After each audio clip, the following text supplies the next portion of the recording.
Hello friends, welcome to மாங்கனி சமையல். இன்னைக்கு நம்ம மாங்கனி சமையல்ல வீட்டில் இருக்கிற காய்கறிகளை வச்சு ரொம்பவே ஈஸியான மெத்தட்ல வெஜ் புலாவ் எப்படி பண்றதுன்னு பார்க்கலாம்.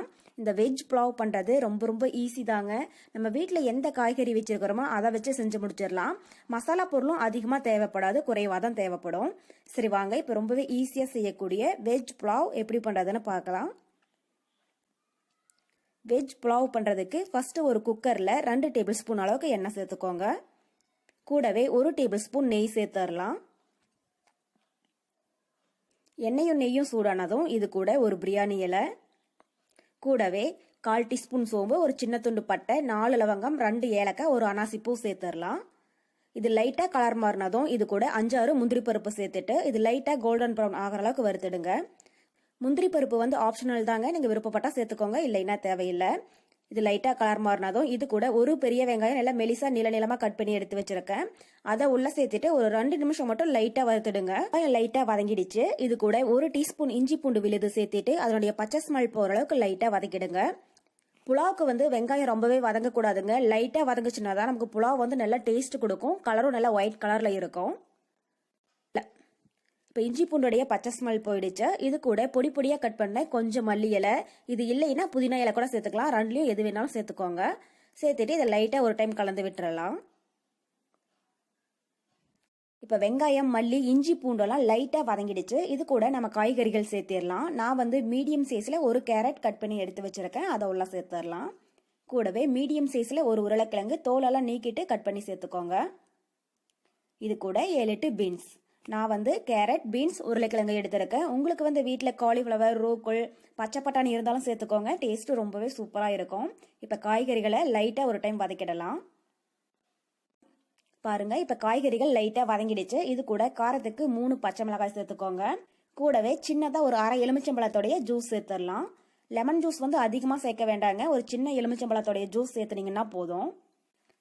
லெமன் ஜூஸ் சேர்த்துட்டு கூடவே தேவையான அளவு உப்பும் சேர்த்துட்டு இதை லைட்டாக ஒரு டைம் வதக்கிடுங்க. காய்கறிகளோ வெங்காயமோ அதிகமாக வதங்கக்கூடாதுங்க, லைட்டாக தான் வதங்கணும், அப்போ தான் நமக்கு சாதம் வந்து ரொம்பவே டேஸ்டியாக இருக்கும். பாருங்க, இப்போ காய்கறிகள் லைட்டாக வதங்கிடுச்சு. இது கூட 1/2 கப் அளவுக்கு தண்ணி சேர்த்துடலாம். நான் வந்து 1 கப் அளவுக்கு அரிசி எடுத்திருக்கேன், அதுக்கு வந்து 1/2 கப் தண்ணி அளவாக இருக்கும். பாஸ்மதி அரிசி எடுத்துருக்கிறதுனால 1/2 கப் தண்ணி சேர்த்திருக்கேன். இதே நீங்கள் சாப்பாட்டு அரிசி எடுக்கிறதா இருந்தால் 2 கப் அளவுக்கு தண்ணி சேர்த்துக்கோங்க, அப்போதான் சரியாக இருக்கும்.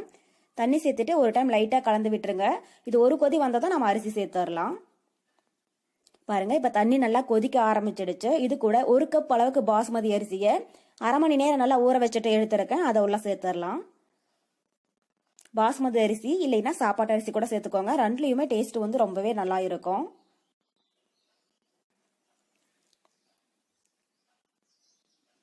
அரிசி சேர்த்திட்டு அது உடஞ்சிடாம லைட்டா ஒரு டைம் கலந்து விட்டுருங்க.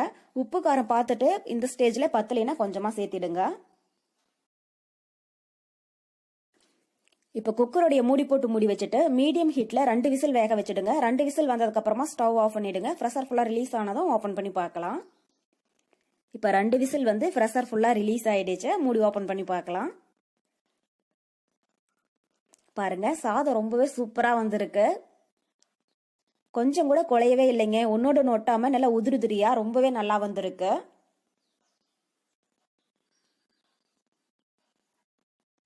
பாருங்க, நமக்கு இப்போ ரொம்பவே டேஸ்டியான வெஜ் புலாவ் வீட்டில் இருக்கிற காய்கறிகளை மட்டும் வச்சு ரொம்ப ரொம்ப சூப்பராக தயாராகிடுச்சு. இது கூட கொஞ்சம் ஆனியன் பச்சடி இல்லைன்னா வெஜ் குருமா, முட்டை குருமா இதெல்லாம் வச்சு சாப்பிட்ற போது ரொம்பவே சூப்பராக இருக்குங்க.